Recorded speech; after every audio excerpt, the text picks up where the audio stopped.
is? It's weed.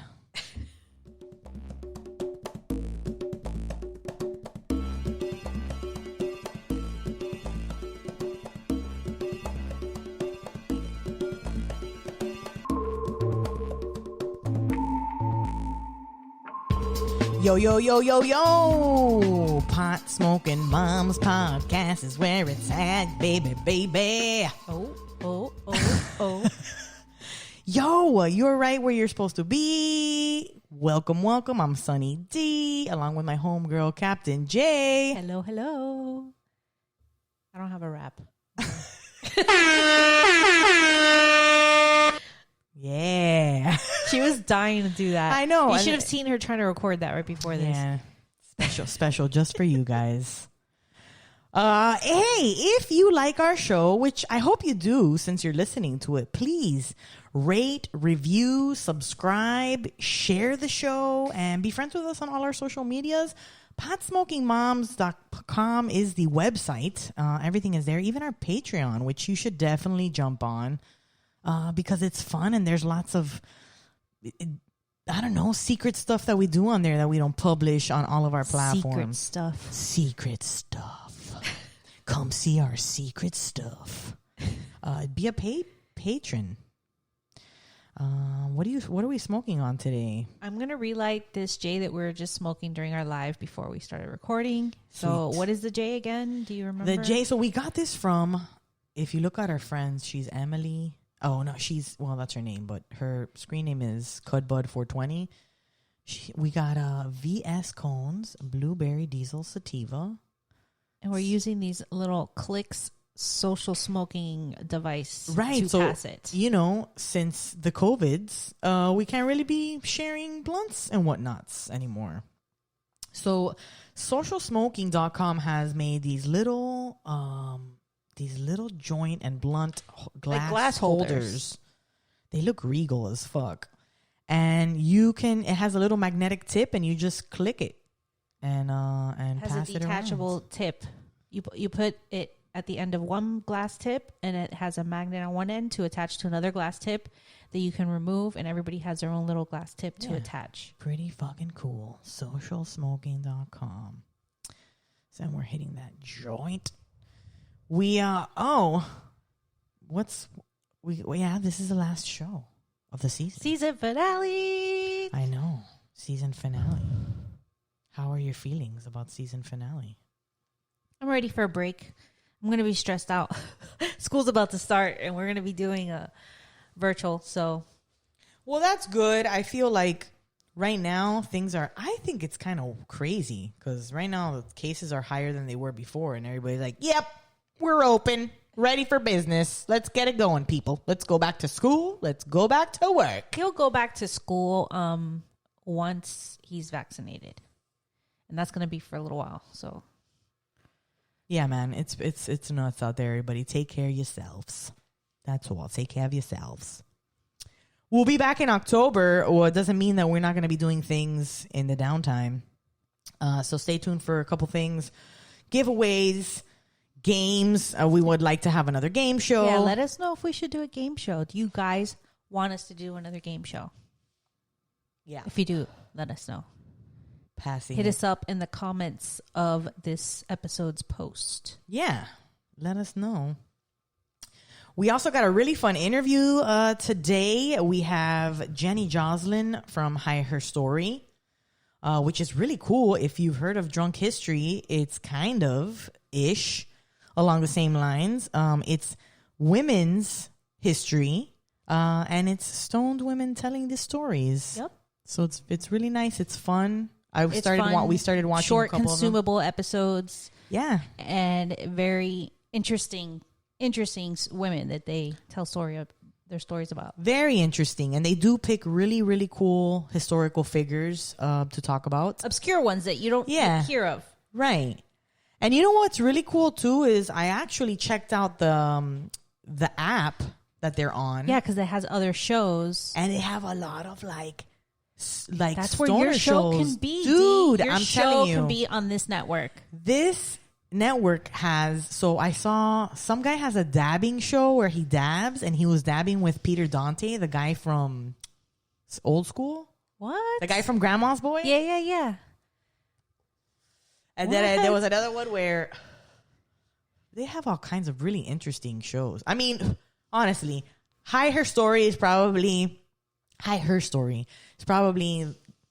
kind of like the best production value, I would say, on that. Yeah, on that app. I mean, they really have. Oh, yeah, that's really right. nice. It's not just a website. It's like an app. It's an app, yeah. That you can put on your smart TV, like Social Club TV, right? Social Club TV. Social Club TV, I believe it is. It's pretty cool. How interesting. And we're smoking out of a device. It's called Social Smoker. Smoking. Yeah. Yeah, look at us. We're still social. Look at us. We're matching. So also on the downtime, I'm really, really motivated to start writing the web series that I keep talking about, because I think there's so many stories that we need to tell. And I feel like a lot of you, just based on our conversations with a lot of your perspectives, which we appreciate. Her. And yes, I think it's a lot of stories that we need to tell. So I will be working on a script and keep you guys posted on that. Should be really fun. And really nerve-wracking. I'm very nervous now trying to think, like I'm the kind of person who I'm like, well, who's written your movies? The movies you guys have done. So I haven't written them. I have set up ideas, and we kind of gone back and forth and stuff. So we have someone who's written our stuff, but I really want to do this. Yeah. I really want to jump in and do this. Do it. It just feels like it's a lot, just because it's like I'm not used to all the all the terms for everything. Even it's just kind of just the technical terms. Correct way to write a script. Right. That in itself is very precise, and you got to learn that too. Right. Like the format and how it's done. And I know, and I kind of don't even want to think about all that. I kind of want to get something going that way. I think can tweak it. I think you shouldn't worry about all that, like the format and everything. Just write the story and then worry about all that formatting shit later. Yeah. Just write the story. Write the ideas down. Yeah. And I've been I have written a bunch of stuff down here and there. Every time I get an idea or I start harping on it in my brain, I'll put it down. And then we have a new, I'm going to start a new podcast called One Podcast Fits All. Hopefully 2 on the downtime that we're. It's a good thing. It's like 8 weeks. I know. I think we chose like 8 weeks. We're coming back mid-October. Yeah, and we can still have a little time to get settled into. We should come back with our whole studio and shit, to be honest. We should. That'd be really. That's a lot of stuff you want to do on our desk. Yeah, I know. I could do the studio stuff, setting it up. Yeah, I know. You have to start a script and a new podcast. I know. With what time? And I'm not putting. Parenting 2 children. Exactly. Which I'm not putting the big one in VPK anymore, because it's like I'm just gonna hold on to her for as long as I can. But I'm starting to teach. I'm starting to do little activities with her. Yeah. Let's just give her the basics to have something to start kindergarten with. Yeah. So. But anyways, if you are listening to us on Wednesday, then we go live later on tonight at 9. Join us. Or right now at 9, depending on when you're listening to this. 9 p.m. Eastern time, Wednesday nights. Catch us live on Instagram. And we'll probably be going live on Wednesday nights from now on for, even during our break. We might miss one here or there, knowing us. I know. Yeah, sometimes life happens. We have a friend, one of our longest friends, coming into town on Saturday. Yay! Pot smoking mom friend, Lauren, patron. Lauren is coming to visit. We're very excited. We are very excited. So Beach Day, Mom Beach Day. Get ready to see pictures of us having a blast. Because we rarely have blasts anymore. If we remember to take pictures. I know. We're very terrible at that. I am too. I wish I could pay someone to follow us around with a camera or something. Eventually, one day, that'll happen. Sometimes I see people out there and I'm like, oh my God, like I should just ask my mom or my aunt to be there because they literally take pictures of everything.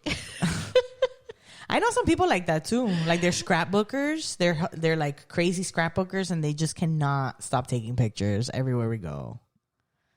But it's good to have those people around. It's great. Because I'm very bad.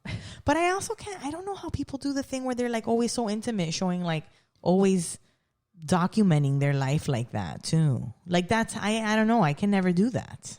I just never think to pick up the phone too much and take a picture. Yeah. Anyways. Think about this for a minute.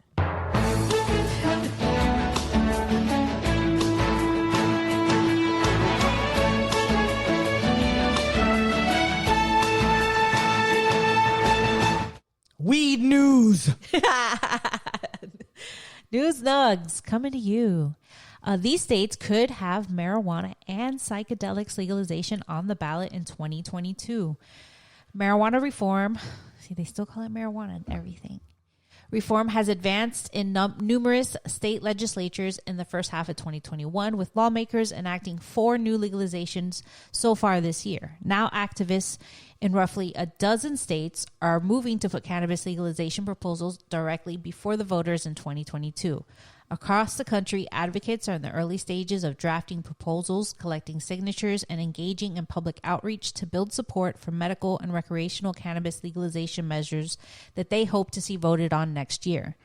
In at least one state, activists are working to qualify a measure to legalize psychedelic mushrooms for next November's ballot. And in others, lawmakers may take it upon themselves to put cannabis referendums up for the general election without the need for the citizen petitions. Oh. That's nice. Here's a breakdown of where cannabis legalization and other drug policy reforms could be decided by voters in 2022, as well as a look at a handful of local efforts to enact marijuana policy changes via municipal ballot initiatives this year. Arkansas activists are collecting signatures to place adult use marijuana legalization on the state's 2022 ballot. The group, Arkansas True Grass, is proposing a system of regulated sales for adults 21 and older, allowing them to purchase up to 4 ounces of cannabis and grow up to 12 plants for personal use. Nice. There will be no limit on possession if it's out of the public's view. Oh. Ooh.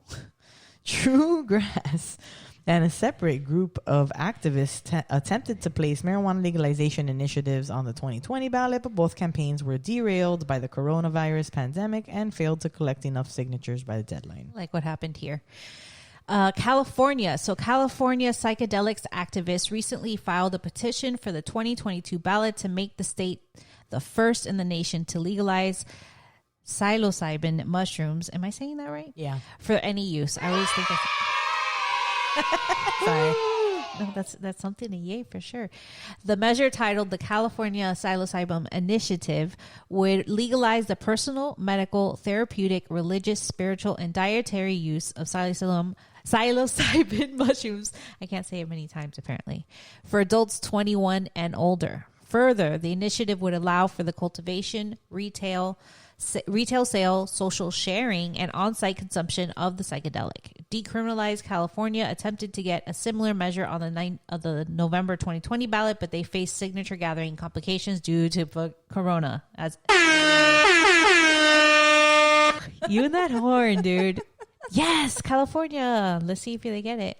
That's exciting. Yeah, we'll keep an eye out for that. Idaho. Advocates in Idaho are working to advance separate measures to legalize possession of recreational marijuana and to create a system of legal medical cannabis sales. State officials recently cleared activists to begin collecting signatures for a revised initiative to legalize possession of marijuana that they hope to place before voters on the 2022 ballot. The legalization initiative would be fairly limited in scope compared to those that have passed in other states. It would make it so possession of up to 3 ounces of marijuana would be lawful on private property for adults 21 and older. Home cultivation would be prohibited, however. Wah, wah. Get out of here. No. Wow, that goes on for way too long. I will note that. It says, however. What is that? However, what?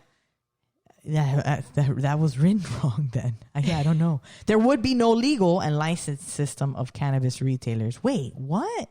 Hold on. Let me read that. It says home cultivation prohibited. However, there would be no legal and licensed system of cannabis retailers. The idea is for consumers to be able to buy cannabis in neighboring states that have legal retail operations and then bring the product back to Idaho to be consumed privately at home. Oh, so Idaho's just like, okay, it's legal, but we're not going to let you sell it here. Like That's you so could dumb. bring it into the state. It's legal. That's so dumb. That's really That dumb. is so Idaho. Don't you want to make your own money? Yo, Idaho. What's going on? So this is still Idaho. Meanwhile, a separate campaign to legalize medical cannabis in the state is also underway, with advocates actively collecting signatures to qualify that measure for next year's ballot. Under the proposal, qualifying patients would be able to purchase and possess up to 4 ounces of marijuana. Those with a hardship designation could also cultivate up to 6 plants. The initiative lists 12 conditions that would make a patient eligible for medical cannabis, but it also extends to any terminal disease or severe chronic illness. The state health department would be able to add additional conditions as it sees fit. A 2020 effort to medical cannabis was also thwarted by the coronavirus. Man, Idaho. I'm glad you're like making some moves, making some strides, but that's a weird. You may want to revise all that. You're missing out on some money. They're gonna Idaho. do medical there, but not retail. Retail would have to be out of state. That's weird. That is weird because what the fuck is the point? And you're gonna miss out on a lot. Anyways, they probably don't want to have to get into the hassle of like putting in place a whole program. But if they're going to do medical, they're going to have to anyway. Yeah, they're going to. Exactly. I don't know. Maryland, you're up next. Maryland's House Speaker recently pledged that lawmakers will pass legislation to put the question of marijuana legalization before voters as a referendum on the 2022 ballot. She's informed the Cannabis Working Group to assess the best way to structure the reform. The House will pass legislation early next year to put this question before the voters, but we need to start looking at changes needed to state law now, Speaker Adrian Jones said in a press release. Legalization legislation, say that 5 times real fast. I can't. I'm glad you had to say it. Did begin to move through the legislature this session, but no votes were ultimately held. The Senate Finance Committee held a hearing in March on a legalization bill sponsored by top lawmakers, including the body's president, majority leader, and key committee chairs. That followed a House Judiciary Committee hearing on a separate cannabis proposal in February. Lawmakers had worked to reconcile the differences between the House and Senate proposal in hopes of getting something to the desk of Governor? Yeah, Governor Larry Hogan, who has not endorsed legalization but has signaled he may be opening to considering the idea.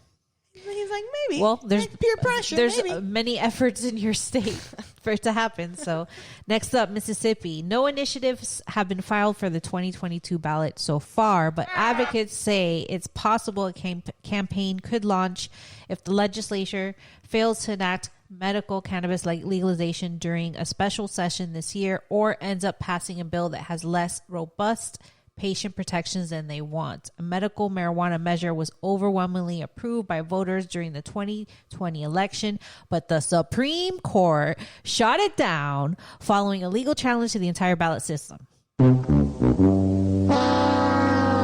stripping the people away for what they voted for. Yeah, man. The people want it. Missouri. A group of Missouri marijuana activists recently, a number of separate initiatives. I don't know what the hell happened here. Sometimes we're reading these news stories, we find their typos while we're reporting the stories. Whatever, it's life. It happens. A group of Missouri marijuana activists. I don't know what that even is. Number of separate initiatives. They recently added a number of separate initiatives to put marijuana reform on the state's 2022 ballot. Let's just move. A move that comes as other advocacy groups are preparing separate efforts to collect signatures for cannabis ballot petitions of their own. Meanwhile, still other activists are focusing on getting the legislature to pass a resolution to place the question of legalization before voters next year. One group, Fair Access Missouri, is exploring multiple citizen initiatives with the hopes of getting at least one on the ballot next year. Several proposals they've filled would create a system of legalized... They filed. Sorry. My tongue and my lips are going It's okay. nuts. I mess up all the time. Several proposals they filed would create a system, I almost did it again, of legalized cannabis sales for adults 21 and older, while another would simply amend the state's existing medical marijuana program. I can't. The purpose of the measures is to permit the safe and legal use of cannabis by adults over the age of 21 and to responsibly regulate the cultivation, processing, manufacturing, and distribution of cannabis, the text states. The people of Missouri have a right to enjoy the benefits of their labor free from unreasonable regulation. Okay. I didn't get that. I know there's all kinds of. This group isn't alone in working to put legalization on the 2022 ballot. New Approach of Missouri, which successfully got a medical cannabis initiative passed by voters in 2018, is also planning to file a broader reform initiative. What'd you do to me? I'm sorry. I accidentally lowered your voice. Damn, bitch. You just could tell me to be quiet. Sorry. Am I being too loud for you? Oh, my God. New Approach Missouri, which successfully got a medical cannabis initiative passed by voters in 2018, is also planning to file a broader reform initiative soon through its campaign committee, Legal Missouri 2022. Details of the proposal have yet to be released, however. Oh, my God. How many more states do we have? Everybody's like, let's get weed. Everybody's and like, yeah. Weed and shrooms. I know. Weed and shrooms. But they should have, I feel like shrooms. everybody should get together and just decide on something general. I don't know. There's too many different states with so many different people. There's no way that's going to happen. Right. Everybody wants to just do their own thing. Yeah, like Nebraska. Rights. Like Nebraska, right? Yeah, Nebraska's next. Well, I was going to get into it. Hey, if we mention your state, hit us up in the comments of this episode. Yeah, let us know what up. Nebraska. Nebraska marijuana activists are gearing up for a mass-scale campaign to put medical cannabis legalization on the state's 2022 ballot after the legislature failed to pass a bill to enact a reform this session. I'm just going to read the rest of this like a movie trailer, right? And since the state Supreme Court invalidated a measure that qualified for the 2020 ballot based on a statutory challenge, voters can expect to see two complementary initiatives that are currently being vetted by lawyers to ensure that opponents can leverage the legal system to block the policy change again. To avoid a single subject challenge, the plan is to put separate statutory initiatives before voters that would direct the legislature to pass a bill establishing legal protections for patients and doctors around cannabis, and also to require lawmakers to pass legislation allowing private companies to produce and sell medical marijuana products. But why? Why do they want to do two? What's the purpose of that strategy? I don't understand. I don't know. Instead of focusing on one. Well, Senators Anna Wishart and Adam Moorfeld have been involved in the medical cannabis campaign, and the pair announced in December that they would also work to put the question of legalizing marijuana for adult use before voters in 2022, though it's not clear if they still intend to pursue the broader reform. Nebraska's Attorney General argued in an opinion in 2019 that efforts to legalize medical marijuana in the state would be preempted by federal law and would be therefore unconstitutional. Oh my goodness, North Dakota. After a House passed bill to legalize marijuana in North Dakota was rejected by the Senate in March, some senators hatched a plan to advance the issue by referring it to voters on the 2022 ballot. While their resolution advanced through a key committee, the full Senate blocked it. However, activists with the group North Dakota Cannabis Caucus are collecting signatures to qualify a constitutional amendment to legalize cannabis for the 2022 ballot. See, some of them, they're calling it cannabis here. They were saying marijuana before. Well, they mix it. Yeah, they were saying marijuana and passed, cannabis. Yeah, I guess they're just trying to not it. say marijuana too much. I don't know. Anyway, a separate legalized North Dakota is also planning to push for legalization ballot measure through details. Though details of the initiative are yet to be seen, Legalized North Dakota plays a legalization measure on the 2018 ballot that was defeated by voters. They tried to qualify another initiative last year, but signature complications due to Rona. Oh, jeez. Ohio. Ohio marijuana activists recently unveiled a new plan to legalize cannabis in the state via the ballot as lawmakers pursue separate reform legislation. Voters rejected a 2015 legalization initiative, and advocates suspended a campaign to place another measure on the 2022 ballot. Due to Rona.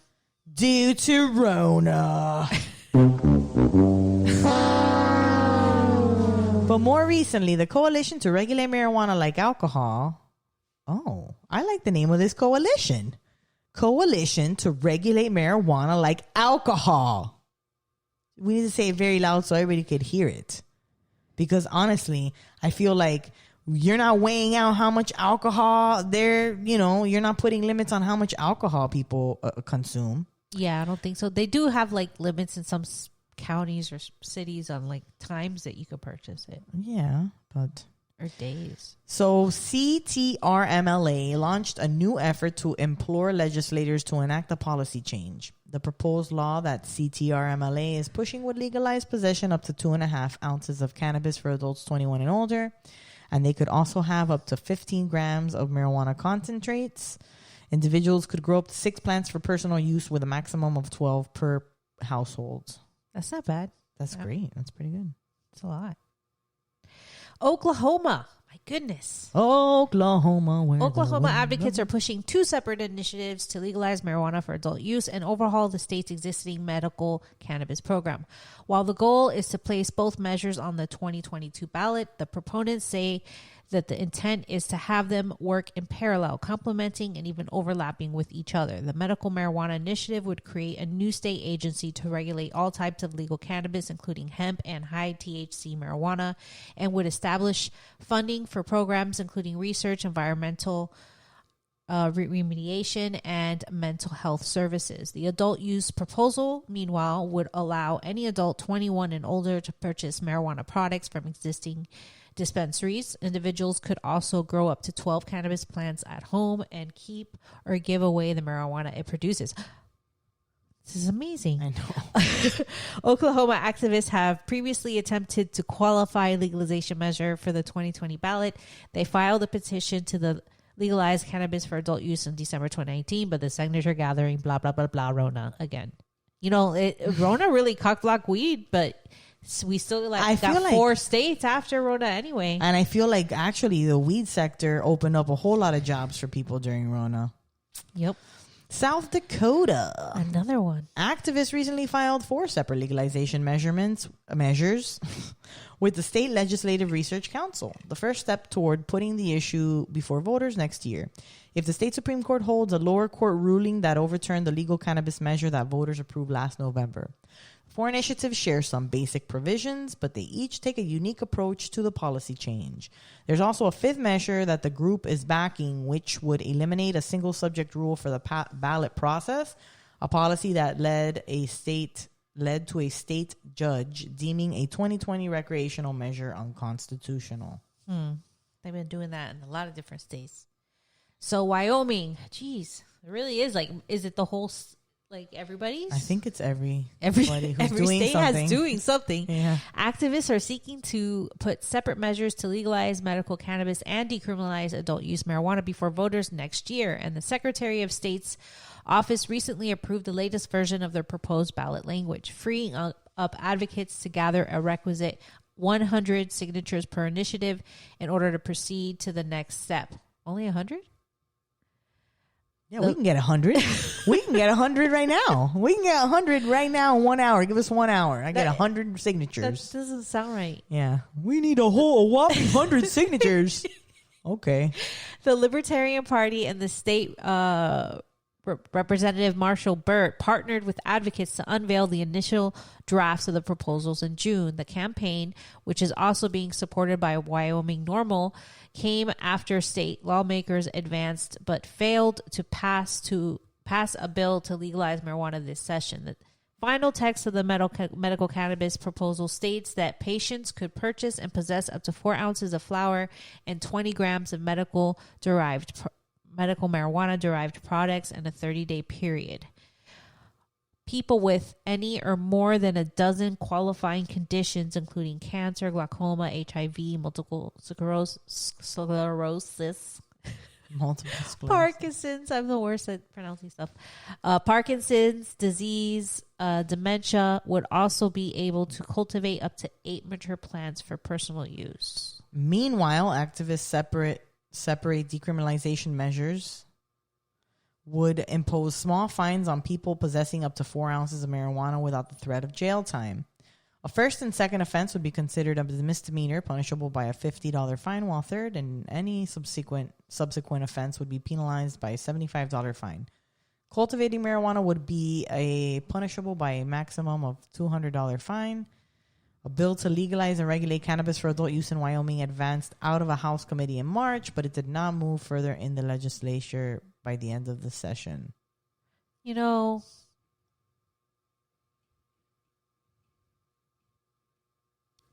I feel like that's still too much punishment around the plant. There should be nothing. Just, if they're caught with it, that's it. Don't do this. You're not supposed to have that much. Why are you finding people still? Yeah. You know what I mean? It's better. I mean, yeah, everybody has its own thing. Yeah. What is this? It's a lot. No, I went past the rest of that part. Okay. Are we going to start here? This is just recent news stuff. Little bits. Little bits of recent news nuggets. As opposed recent to states big news bits. nuggets. As opposed to initiatives and efforts for ballot and reform. This is like current events of states. Okay. All right. So trying to decipher what's on our menu here of stories. So Maryland, Democratic gubernatorial to be governor, right? Ashwani candidate Ashwani Jane, yeah, added a plank on legalizing marijuana and expunging records to his platform. So he's about that. All now. right, Ashwani. The California Supreme Court ruled that it is still a crime to possess marijuana in prisons. I can't believe they even ruled on that. I can't believe who they brought had to that before the Supreme specify Court? that. Like, I thought that would be kind of. I thought anything was contraband. Is even like cigarettes like contraband? What? I'm confused about that headline there. So Nebraska activists say they will file revised ballot language for proposed medical cannabis initiatives within the next 10 days. Okay. Ohio regulators issued a mandatory recall of medical cannabis edibles produced by Benaleaves Limited after receiving a report of mold. Oh. Separately, the Medical Marijuana Advisory Committee held its last meeting before the body sunsets. I don't know why that ended that way. Before the body sunsets. What does that mean? That sounds like a new Weekend song. Before the body sunsets. In Maine, a federal judge struck down residency requirements for medical cannabis businesses. So you don't have to be a resident to get your medical cannabis card there, I guess. In Alabama, their medical cannabis commission held its first meeting and elected a chair. Congratulations, Alabama. Okay. Illinois, regulators are being accused of making errors in their marijuana licensing lottery process. Illinois, get it together. Massachusetts regulators. Oh, wait, you just read that. No? No. Oh, I just read regulators. It's another place that just held their meetings. Massachusetts regulators held a meeting to act on marijuana business issues. Okay. That's such a broad nugget. This is from the Marijuana Moment newsletter. It's so funny. Okay, so the fate of Virginia legal marijuana sales could be decided by who wins the state's upcoming gubernatorial governor race and legislative elections. Oklahoma regulators sent a reminder about the need for medical cannabis businesses to open an ownership attestation by August 30th. They also said, remember to wipe your ass after pooping. This is a good one right here. An Alaska policy allowing marijuana edibles to be twice as potent as before takes effect on September 1st. All right, Alaska. Yeah, bro. Let's do it. You guys are definitely going to get some higher dose edibles. Congratulations. Give me a higher dose edible. Whoa. This next segment is... This one's sad. This is a fucked up story, but it has to be told because it's pretty crazy. I go first? I didn't know it was Jeez, I know. We were debating whether to tell the story or not because it's so sad. Sad. But it's something that happens, so I think it's definitely... So Jay was like, it happens often and we should talk about it. A Florida mom says newborn died after officers ignored her during jail delivery.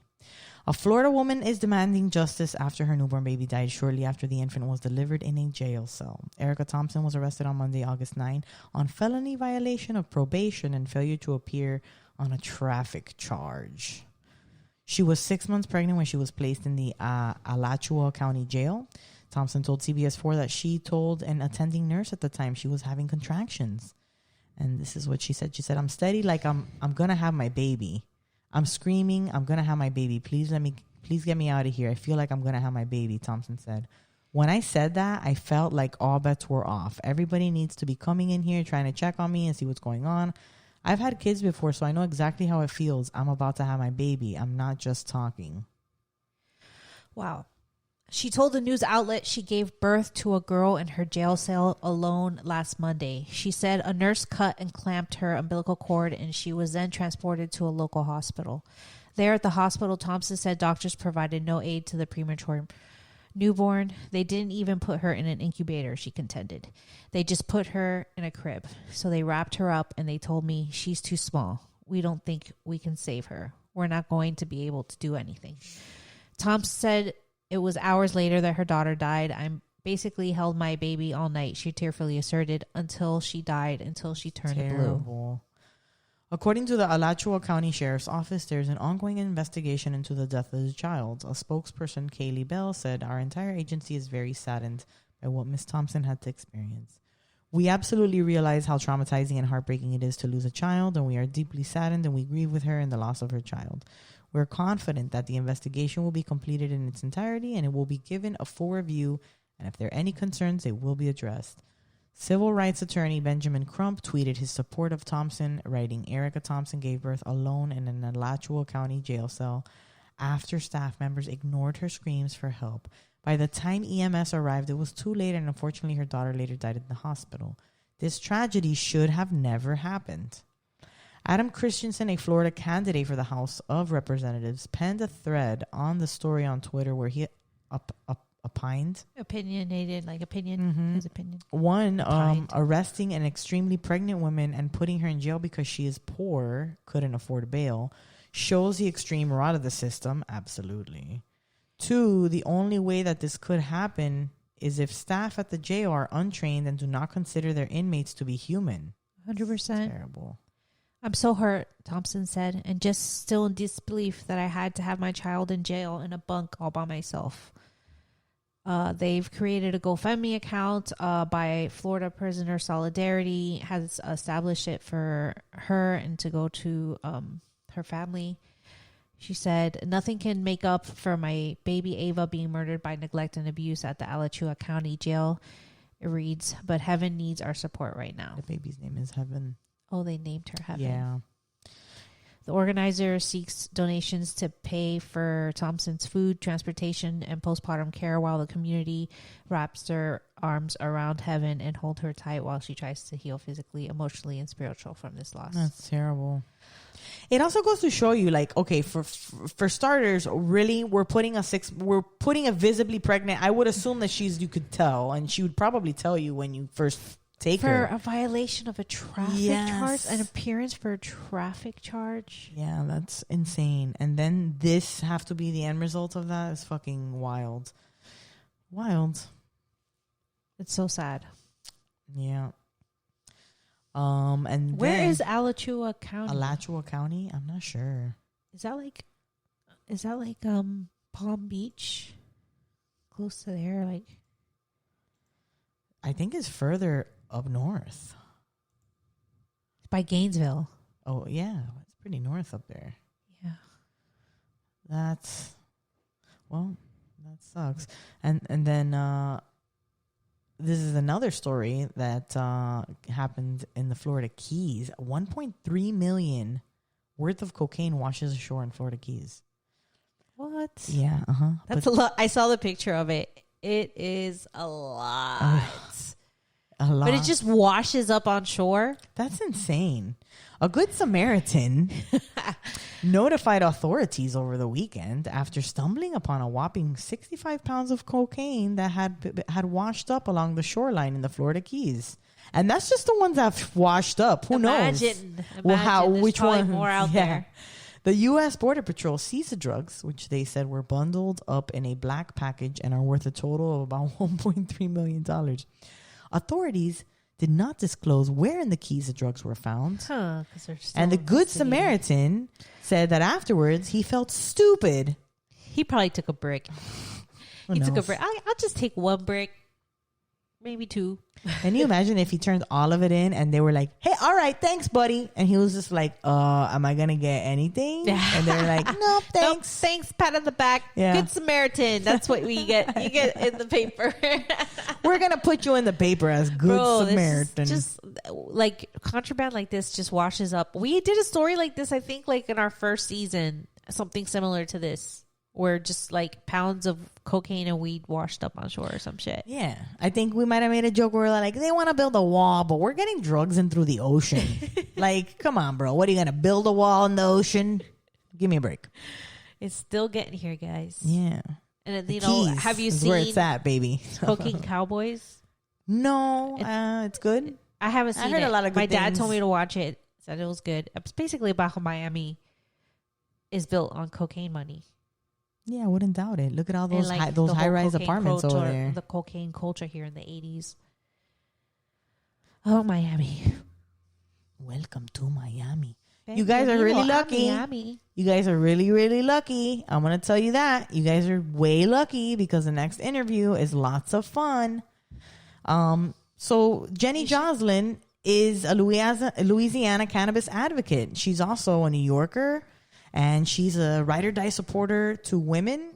She's also, I love that she loves Moira Rose. Yeah. She identifies with Moira Rose and Weird Al Yankovic wannabe who believes therapy is one of the most important investments you can make.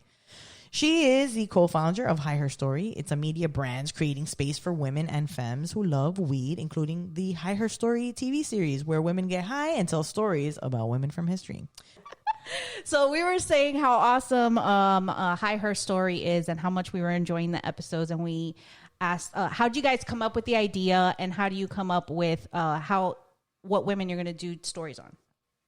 Definitely. So we came up with the idea for the High Herstory series, which is basically female identifying cannabis consumers, telling a story from women's history, and then we recreated. Yes, it's a little bit like drunk history, but we really wanted to reclaim that narrative because we were hanging out, best friends, watching Drunk History. And we thought, we were smoking weed. Why the hell are we celebrating this alcohol consumption? Why is it so funny that these guys are just getting shit-faced? Am I allowed to say curse words on here? Yes. You can beep it out. Fuck yeah. Okay, I'm allowed. Okay, good.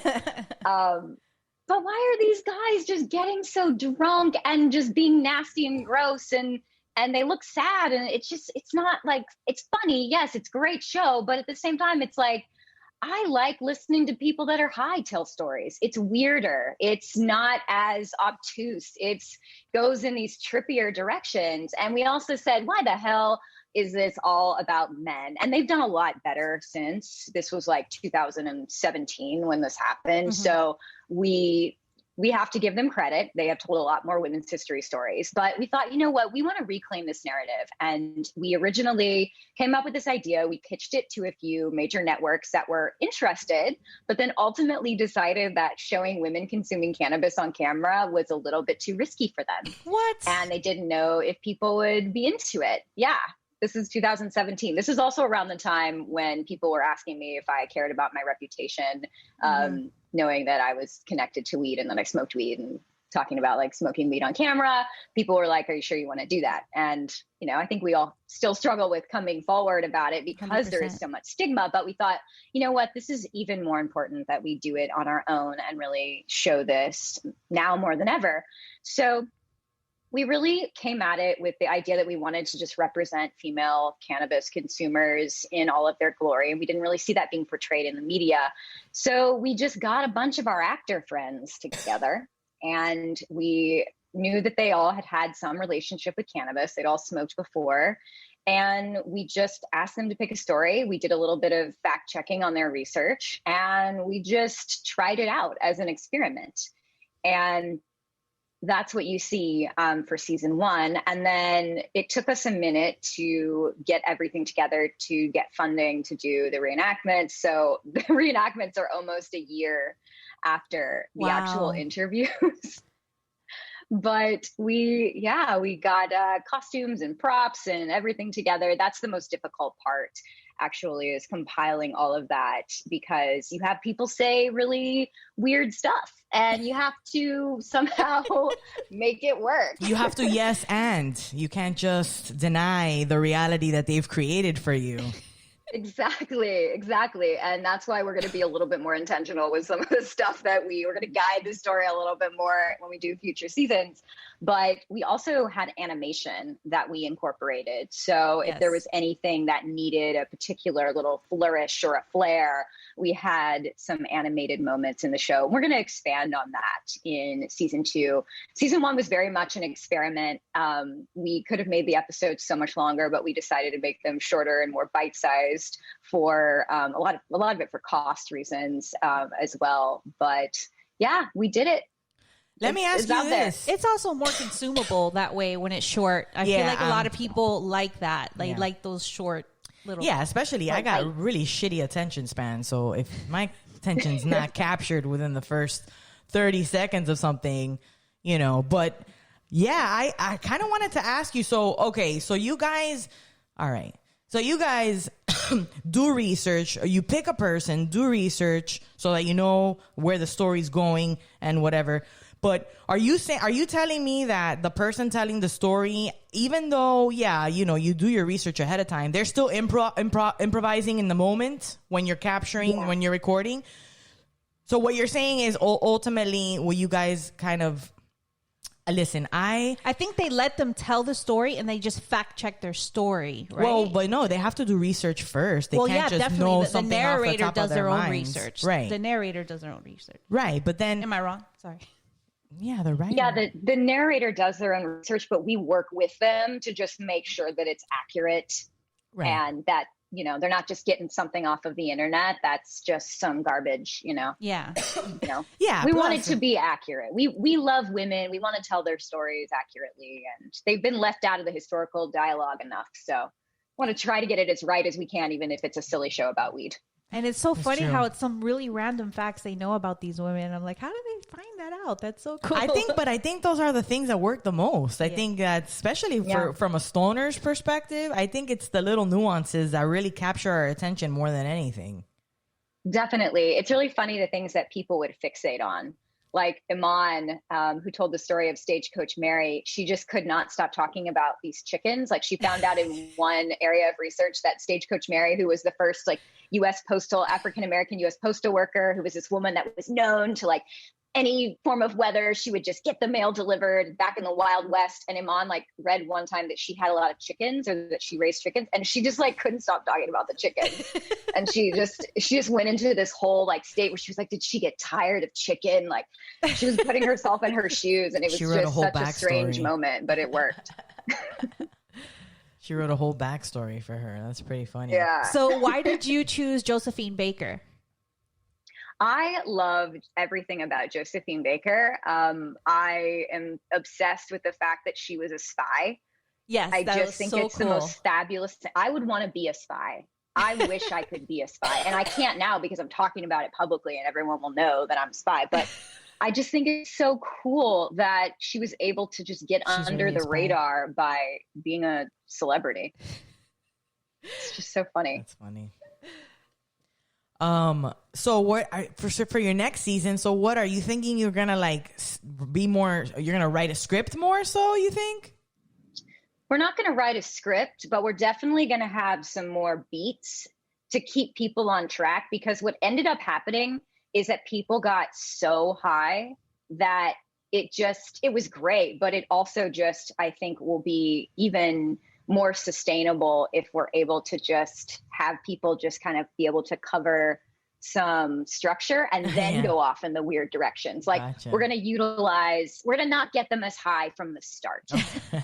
Have you guys ever had that happen to you where you just get so high that you can't tell a story when you're doing takes again and again and again and again? People that I have smoked with since college that can smoke me under the table were like, High Herstory was the highest I have ever been. Like, I don't even know what I said.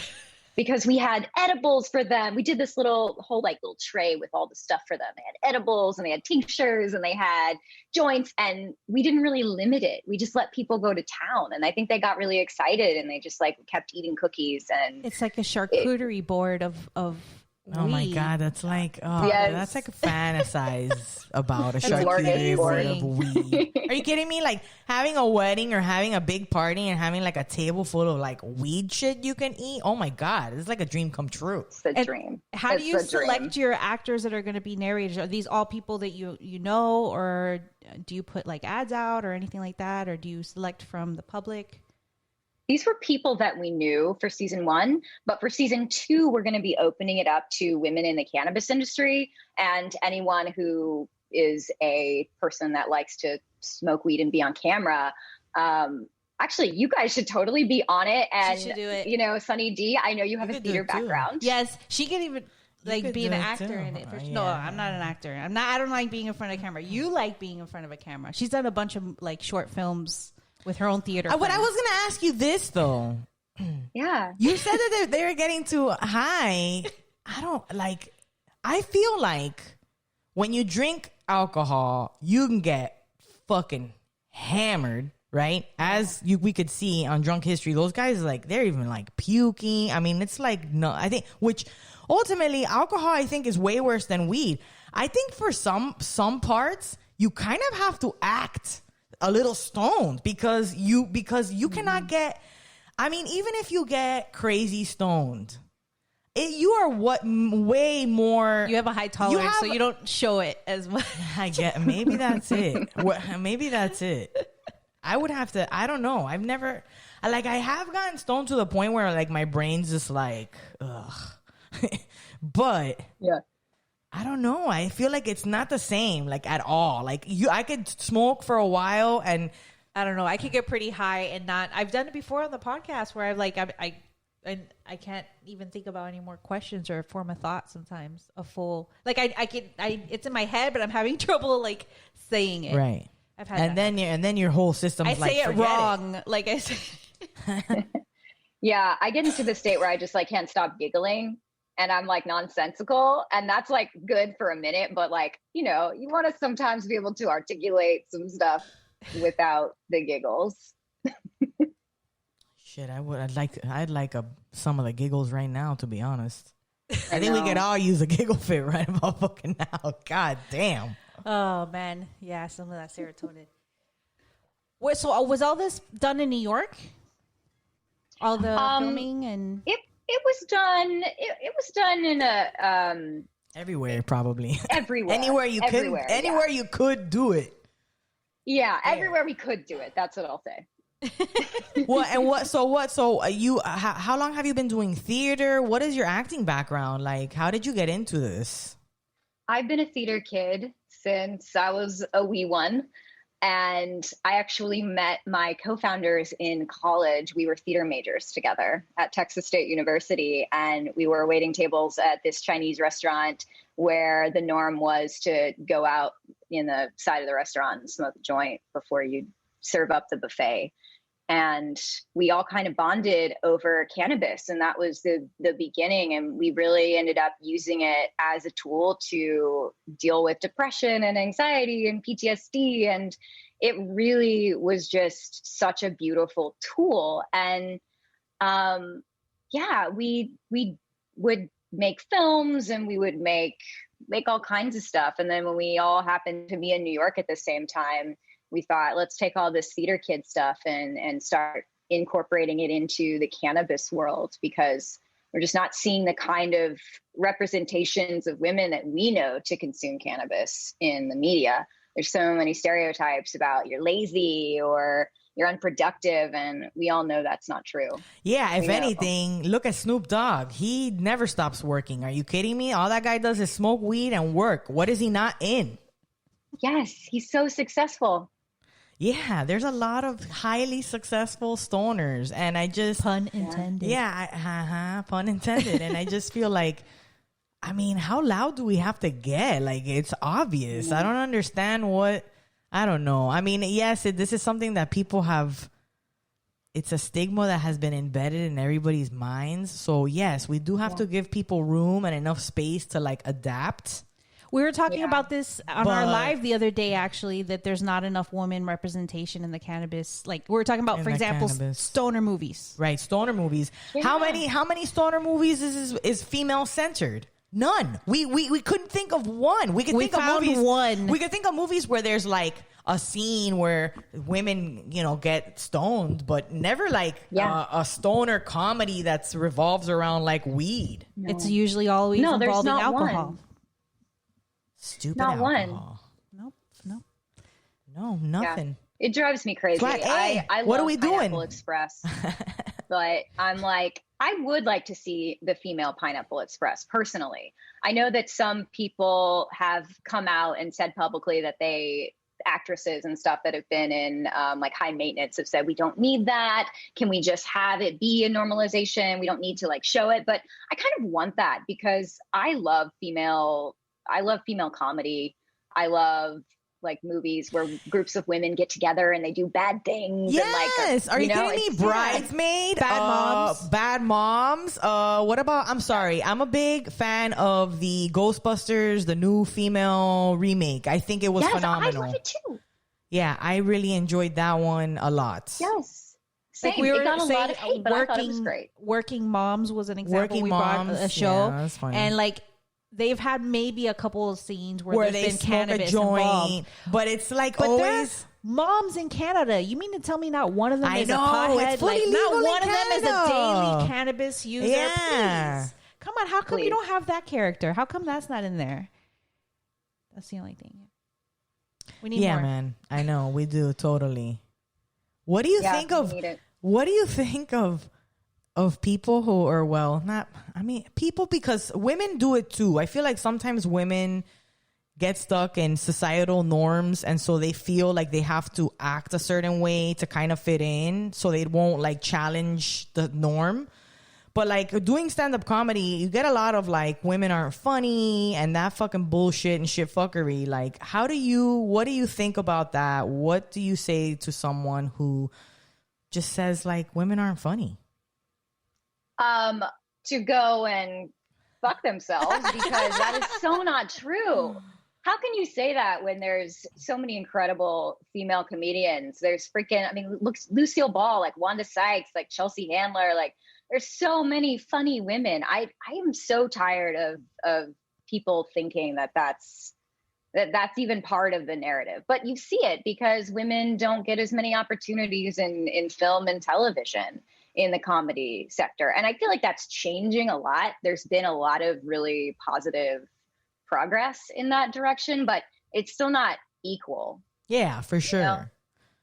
Yeah, I think there is some, like, I'm glad that there's been as many revelations as there has been in the past few years. It's really emboldened women to finally put their foot down and say like, fuck this shit. Like we're tired of this crap that you guys got, going on. So I know, like I just love watching women lead TV shows. Like I'm just so glad that there's more and more representation, because you just get tired of just seeing like white men doing the same thing again and again and again. And we want to see other women, like in all aspects, I know. I think we finally realized how powerful we are. And then now we're finally getting the cojones to like, just, say fuck everybody. Yeah. Haters are going to be around regardless, whether I conform to whatever the fuck standard you want me to conform to or not. You're still going to hate regardless. So I might as well fucking do this shit and get it done. Yeah. That's why I really enjoy your show, because you tell a woman's story, but it's always like an obscure woman in history that no one's like heard too much about. But what they did in their moment had a big impact, you know, and even if it wasn't a huge impact, everyone's story has something to contribute. But I thought that was, I've never heard of Stagecoach Mary before. Her story was great. Yeah, she's a really obscure character and a strange choice. I love that Iman chose her because she is so random. And then I think my favorite episode, though, was Lucy Hicks Anderson, who was the first transgender person to defend themselves in court before transgender. She married She married two men, and no one ever questioned it. That was a really interesting story. Until the army made her get checked for gonorrhea because she owned a brothel. She was a super successful businesswoman. And then they found out and they took her to court and she got put in jail. And her husband was in the army and they took away all of her pension. She got ran out of town. It's just an insane story. It would make an incredible film. Definitely. I'd never heard the story before. Me either. Or the mermaid lady. What was that one? Annette? I don't know. Oh, yeah. Annette Kellerman. Yeah, Annette Kellerman. I was like, wow, that's so crazy. Yeah, women, it's just so ridiculous. Like a few hundred years ago, we weren't allowed to wear bathing suits. We had to wear things that could drown us if we were swimming. What the actual hell? Why? So I can't wait for the day where we're like, oh my God, 20 years ago, they wanted to control whether or not we could have an abortion. Can you believe that? I cannot wait till we're like, finally, these fuckers don't have any control over any of this or any say. That's where I want to be. I can't wait for that day. And it feels like we're in the dark ages right now. It does. We've gone back. Really We've does. gone back in time. It does. And it keeps getting worse. It keeps like, yes. Like, can we just put all those people in a time machine? All the people that want to control our uterus and just send them back into the 50s where they want to go. And then we can all just be here in the present moment. Like, what? What is that? Listen, if men had to have children, there would be abortion clinics like there are McDonald's. Okay. Yep. There'd be one. There'd be drive-through abortion clinics. And please, argue that. Somebody, please argue that because please. Sorry. It's so messed up. It's so terrible that they're sponsoring, like their state-sponsored Viagra, but it's like they have issues with like abortion or and Plan B we have pills, to pay for our own tampons. Any of that. Yep. So what have you noticed in now that we're in the cannabis industry, because ultimately we've talked to other people in the cannabis industry who are like, yes, the cannabis industry is booming. Do whatever you do, but add weed to it, right? So here we are, we're doing, theater, telling stories, and we're incorporating it and bringing it into the weed. Since you've been in this community, what have you realized? What have you recognized? What have you learned? Anything? Well, it's interesting because I came into the cannabis industry from New York, where there's such an incredible community around weed, but it's not really in the forefront. But we found all of these great opportunities to create branded content with our production company in the cannabis space, totally legally, and that served a purpose that was able to put New York cannabis culture at the forefront. We were making branded content videos, and we made a really cute commercial for My Bud Vase, the bong company. That was a musical number, and we filmed it all in New York, and it didn't have consumption. Just a little bit, but we use CBD, so it's all good. But what really drew me to the cannabis industry, and the more and more I learned about it, was the fact that women were really leading the way. And I just got so inspired by the fact that women only make up 25% of C-suite positions in the US, but in the cannabis industry, they make up 38 in 2020. So even though we have a really long way to go, and we need people that are women and we need people of color to be in executive positions, we still have more female leadership than most industries. We still have a long way to go. Unfortunately, only 92% of CEOs in the cannabis space are men. 92%. And I'm getting these statistics from this incredible research paper from ArcView and the National Cannabis Industry Association. I don't know if you guys have read it, but they did a study on gender parity in the industry that I really recommend checking out for anybody who's interested. And they have a whole women's empowerment network that you can join. And I just am very impressed with all the information that they've compiled, because it really is very motivating, because as we know, you guys have probably experienced this. I feel like I'm learning something new about the cannabis industry every day. I feel like it's constantly changing. Just when I think I have a grasp on it, so many things are changing and so many regulations are shifting. And I think that this research is just really motivating for any woman who's interested in getting into the industry, or any woman who's like, why the hell should I put up with this? This is a lot of work. This is hard. We need you. We need women. We need people of color at the forefront to make policy and to push for change and to just be there as representation. Yeah, especially because of the history of cannabis and and what it was essentially, you know, what the legalization was essentially used for back in the day. I honestly, it really does suck to see like a lot of rich white guys continuing to hold all of that power, and then in the industry. Yeah, and then keep, you know, the glass ceiling, it's very much real. And you're right, the history is such a big thing. It's so frustrating that there are still so many people in jail and so many people whose lives have been ruined. And now there's some of the same people who were implementing some of these policies and speaking out and had whole media campaigns and the war on drugs around disinformation around cannabis, and that was ruining people's lives, are some of the same people that are now in the industry. And we're so happy that they're there. It's great. But I'm so happy that organizations like CanNclusive exist to really hold the industry accountable and to really put that at the forefront of the conversation, because it's got to change. We have so much work to do. And you can catch this series at www.highherstory.com, or you can get them on Instagram at High Herstory, or her personals at Jenny Joslin. That was a lot of fun to talk to her. Oh my God, it was so much fun. Even though we're like in our fields that night, we're all like, I know, we were like, but it was really much better night by the end of the conversation. Exactly. It was nice. Exactly. And the Social Club TV is also available through like apps. Roku, like you can get it through or Roku, Fire Stick, or a smart TV. I think. And they have a lot of weed stuff on there. Yeah. So check that out. Hey, we are so thankful that you listen to our podcast. We hope you enjoy it. We love hearing from you. Hit us up if you have a chance.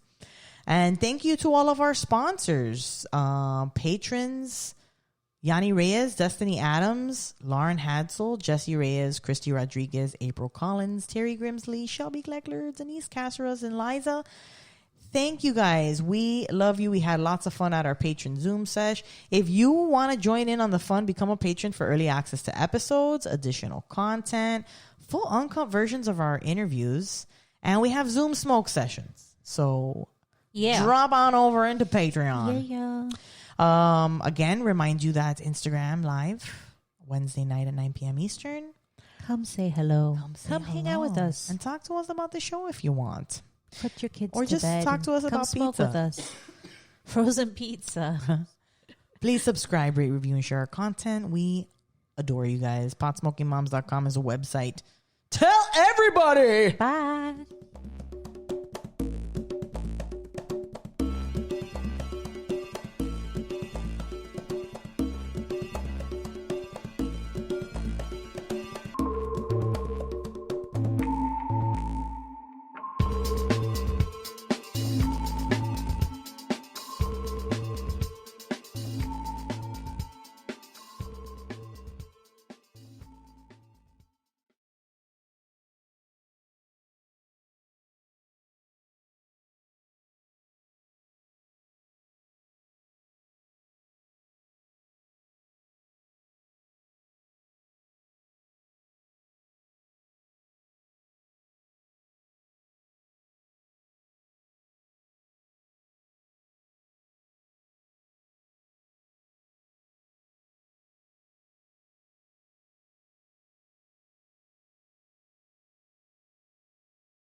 Here's our interview. We hope you enjoy it with Jenny Joslin.